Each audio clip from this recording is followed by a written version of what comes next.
The Jewish Romanian painter Rubin Zelokovici, later to be known as Rubin, is heralded today by scholars as the doyen of a modern art tradition in Israel after Rubin immigrated to the British Mandate of Palestine in 1923. The heavy scholarly focus on Rubin's post-1923 career in Palestine, however, leaves his earlier biography largely untouched. As noted by Amitai Mendelsohn, curator at the Israel Museum in Jerusalem, Rubin's immediate post-war career in Chernovitz, New York City, and Bucharest between 1919 and 1923 has largely been ignored by scholars. My own interest in Rubin's early career, and particularly his New York sojourn between June 1921 and February 1922, materialized as something of a side project after discovering unpublished archival documents concerning Rubin's New York patrons and sponsors. This paper and presentation, therefore, reframes Rubin's New York chapter in light of these yet unknown networks of sponsorship. And in doing so, it uncovers 3 previously unknown artworks. What little we know about Rubin in New York stems largely from his 1969 autobiography, My Life, My Art. So here's what we know in brief. In early 1921, an American visitor to Rubin's Chernovitz studio infected Rubin with the idea of traveling to America and exhibiting in New York City. He secured a loan, and he convinced his friend, the Polish painter and sculptor Arthur Kolnick, to travel with him to New York. Rubin and Kolnick arrived in New York City in June 1921 with a crate full of canvases and sculpture intended for exhibition.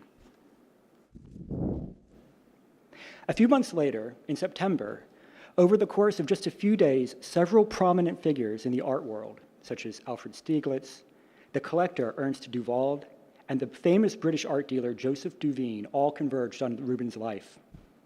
After viewing Rubin's artwork, Stieglitz persuaded the director of the famous and prestigious Anderson Galleries in New York to hastily organize an exhibition of Rubin and Kolnick's work. On hearing news of this exhibition, the Romanian ambassador to Washington, D.C., Prince Antoine Bebesco, sent Rubin a letter of congratulations and offered his patronage to the exhibition. The exhibition opened at the Anderson Galleries on November 13th, 1921, and it was described by Rubin as more of a cocktail party than an art exhibition, with hardly anyone looking at the artwork. Rubin also recalled that members of the Jewish community in New York, although few of them true art lovers, did purchase some of his paintings. The archival material I've sourced fills some of the gaps in Rubin's story by providing the necessary context for understanding the actions and motivations behind 2 of Rubin's most important sponsors. The first, Prince Antoine Bebesco, which we know about, and the second, which until now we have not known about, is Dr. Judah Magnus. Prince Antoine Bebesco was a diplomat of great cultural esteem, but his sponsorship over the Anderson Galleries exhibition was offered, according to Rubin, quote, in view of my Romanian citizenship alone, end quote. Bebesco had not even seen the artwork intended for exhibition when he offered his sponsorship. And these artworks, Rubin described as having little to do with Romania or its art tradition. And on the screen here is Bebesco's official invitation sent out to the opening. Bebesco further conveyed to Rubin that his mother-in-law, the socialite Lady Margot Asquith, wife of the former British Prime Minister Sir Herbert Asquith, would be attending the exhibition inauguration and, quote, would certainly add great social luster to the occasion, end quote.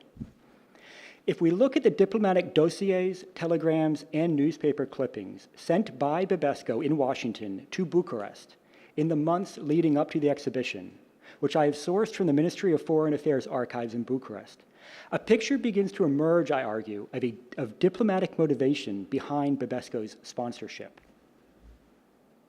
From early 1921, Bebesco is fully engulfed in the diplomatic mission to promote post-war Romania as a tolerant, democratic nation before the American public. Of special concern was the plight of Romanian Jews after reports began circulating of Romanian oppression toward Jewish refugees within the newly annexed regions of Bessarabia, which is today Moldova, and Transylvania in the aftermath of the First World War. On the screen, these are just two newspaper clippings from the diplomatic file where Băbescu wrote on the annexation of Bessarabia and the plight of Romanian Jews.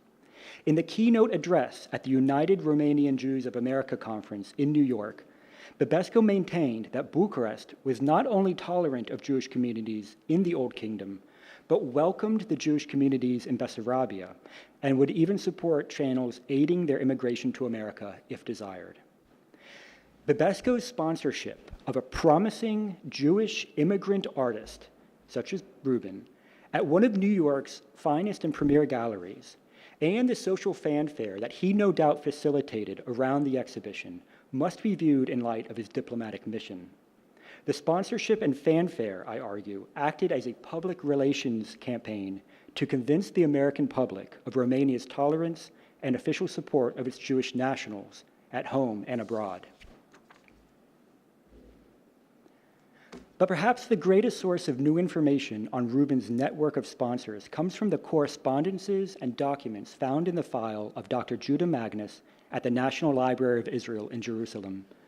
Magnus was a prominent Reformed rabbi and a leader in New York's Jewish community with strong political and mafia connections. In late April 1921, Magnus received a handwritten letter from Samuel Landman, who was then secretary of the Zionist organization in Great Britain. The letter began, quote, "I venture to draw your attention to Rubin Zelokovici, a Jewish artist and sculptor from Chernovitz.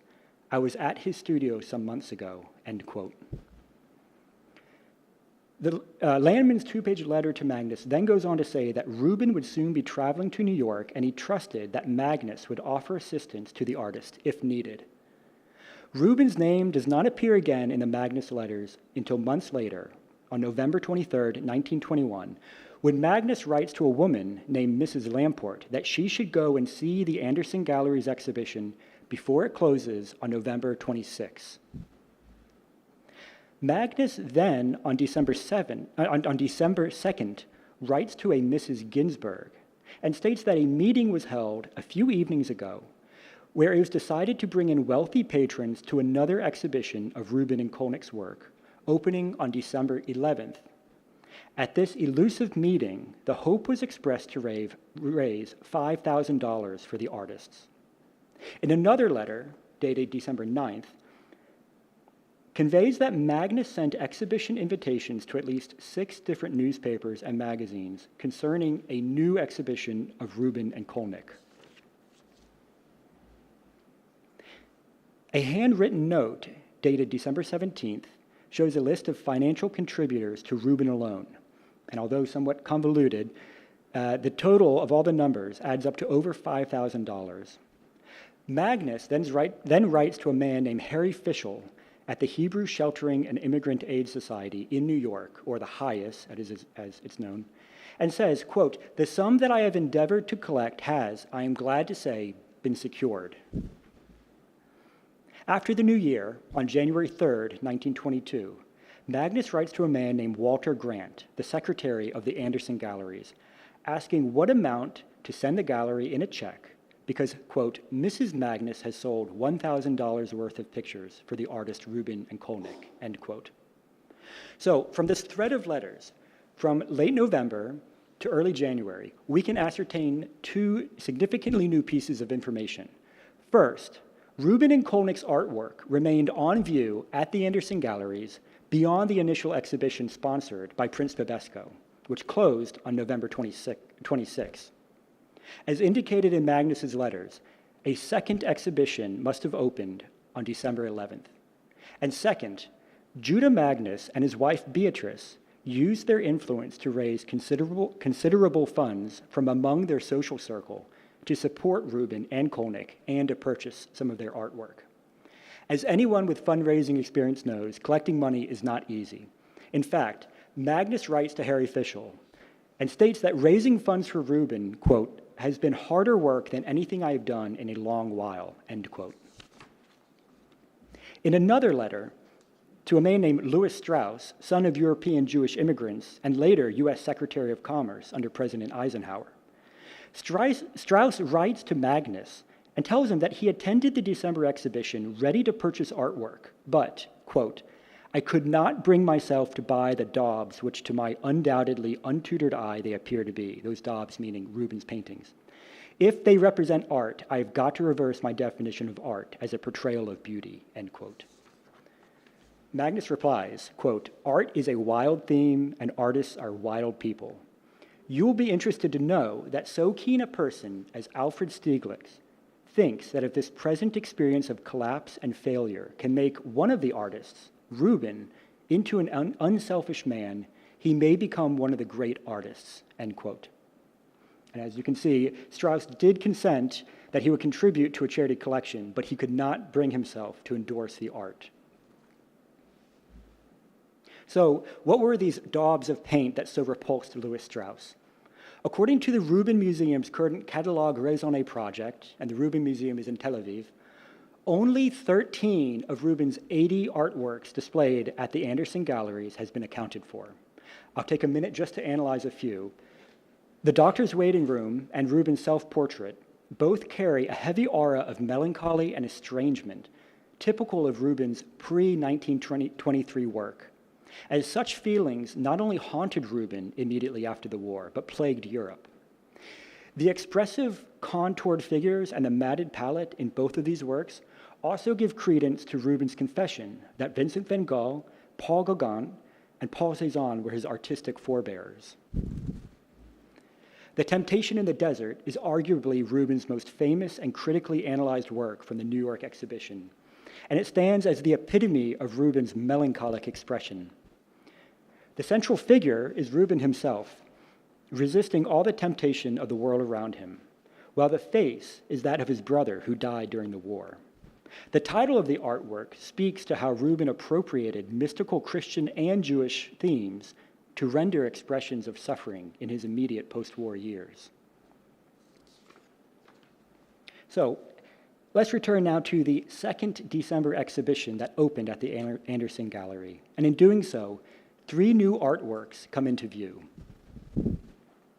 In Magnus's file, there's a second handwritten letter of financial contributors. And this list, on the right-hand side, and this list indicated 3 artworks that were purchased by individual patrons through the charity fund set up by Magnus and his wife, Beatrice. These 3 artworks are also mentioned in a letter that Magnus sent to Walter Grant, on the left, enclosed with a check for $100 for the gallery's commission. So the first artwork. Mr. Herbert Lehman, soon to be governor of the state of New York, purchased Rubin's painting Hudson River for a contribution of $100 as noted on Magnus's list. But no such painting is listed in the exhibition catalog. So it's safe to say that this probably refers to the artwork listed in the catalog as Hudson Landscape. And this work has yet to be found. The second work. Mr. Sam Louison purchased Rubin's bas relief, The Workers, for $50. Since the only bas relief listed in the exhibition catalog is called Diggers, it is safe to assume that Magnus, again, was referencing this work instead of The Workers on his handwritten note. Among many things, Sam Louison was a serious art collector. A New York Times obituary after Louison's death in 1951 called his art patronage, quote, a direct boon to unknowns. Who knows, Louison would ask, pointing to a youngster, if this is the Matisse of the future, end quote. This echoes what Louison wrote in his 1937 book titled Painters and Personalities, quote, remember that the unknown painter of today may become the great master of tomorrow, end quote. Like the foresight of Samuel Landman and Alfred Stieglitz, Louison's patronage of Rubin is further evidence of Rubin's promising potential in his early career. Louison's collection now resides with major institutions in the United States, with some artwork remaining in the family. But from my conversations with Louison's granddaughter, Margaret de Lacy, the family record makes no mention both of the work sent to institutions and in the family of a bas relief by Rubin. So this work, too, has yet to be found. The third work, Mr. Rubin Sadowski and Harry Fischel both purchased Rubin's painting, The Immigrants, for the Hayes in New York, with contributions of $250 and $100 respectively. The Immigrants is one of 4 paintings listed in the catalog as a sketch.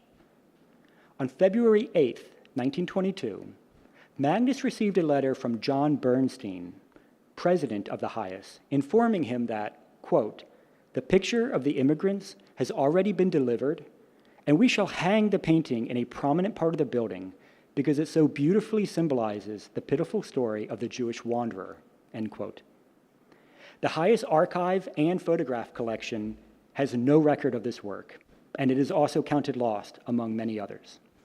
However, recently, a family in Haifa, Israel, approached the Rubin Museum in Tel Aviv with a Rubin sketch dated 1921, which the family calls Immigrants on the RMS Mauritania. The family has no information on how it ended up in their possession. So the question to be asked is, could this sketch have any connection with the sketch purchased by the Hayes? Both roughly the same name, and the dates correspond from the Anderson galleries. This question, however, has yet to be answered. By the turn of 1922, Rubin and Kolnick were anxious to leave America and go back to Romania. In another long thread of letters throughout January 1922, Magnus persuades the Jewish Joint Distribution Committee, or the JDC, in New York to secure Rubin and Kolnick transportation back to Romania. From the travel agency Thomas Cook, Magnus acquires a quote for third class on a French or British steamer to Cherbourg or Le Havre for $90, followed by second-class train to Romania for $27. On February 3rd, the JDC sent Magnus a letter including the steamship tickets and a treasurer's check for $75 to defray the artist's expenses. Thus, Rubin's own statement in his memoir that, quote, "Kolnick and I were a happy pair the day we bought our return tickets to Romania," end quote, was either an inaccurate recollection or could be evidence that Magnus's tireless negotiations for Rubin's well-being was conducted in such a humble manner that Rubin was unaware that someone else was working on his behalf. This raises the question as to whether Magnus and Rubin actually met in New York. The answer might be found in the last document in Magnus's file, a letter composed on Red Star Line stationery and dated from the SS Finland on February 11th, 1922. Rubin writes to Magnus in Yiddish, quote, "You have forbidden me to see you, and I have obeyed. So I am sending you my warm farewell from the middle of the sea, and my deepest gratitude to Mrs. Magnus for her cordial and kind feelings," end quote. But to what extent did Magnus forbid Rubin to see him? Was it only during the last days prior to Rubin's departure? Or was it for the entirety of Rubin's stay in New York? Carmela Rubin, the granddaughter-in-law of the artist and director of the Rubin Museum in Tel Aviv, is very fond of saying that Reuven Rubin was, quote, "a big name dropper," especially if this worked to his social advantage. The unabashed references to prominent figures of wealth and status scattered throughout Rubin's memoir is a testament to this statement. And yet, Judah Magnus, arguably the most important and prominent Jewish leader in New York at the time, is not mentioned at all in the New York chapter of Rubin's memoir. Only several chapters later does Rubin find it necessary to mention Magnus for the first and only time during a brief encounter in Tel Aviv in 1936. This leads me to believe that Magnus's efforts to rally patrons and sponsors to support Rubin in New York was conducted without ever meeting the artist, and for the most part, without Rubin's knowledge. In conclusion, we now have a more contextualized and dynamic picture of Rubin's New York period and his Anderson Galleries exhibition. We have a fuller understanding behind the diplomatic motivation driving Prince Antoine Bebesco's sponsorship. We now know the names, and therefore the biographies, of the members of the Jewish community who purchased some of Rubin's artwork, with substantial leads on discovering 3 previously unknown works, which I'm currently in the process of trying to track down. We are also left with a vivid picture of the institutional support that covertly supported and secured Rubin transportation back to Romania. Expanding the art historical discourse to address these relationships between artists and their sponsors generates an accurate picture of how social, political, and private networks are often the driving force behind institutional exhibitions, and at times, ultimately, make the artist's vocation possible. Rubin's story also speaks to the unique aspects of Central and Eastern European networks of support, especially among Jewish communities in diaspora. There is a subconscious moral obligation among diasporic communities after the war to support displaced people or newly arrived immigrants, and even more so amongst those who had secured financial wealth. This is best evidenced through the network of patrons rallied by the efforts of Dr. Judah Magnus. Some, like Sam Louison and Herbert Lehman, were serious art collectors, but most, however, fell into the same category as Louis Strauss, who could not bring himself to support Rubin's art, but was willing nonetheless to support Rubin as a fellow Jewish immigrant trying to find his way in a foreign metropolis. Thank you.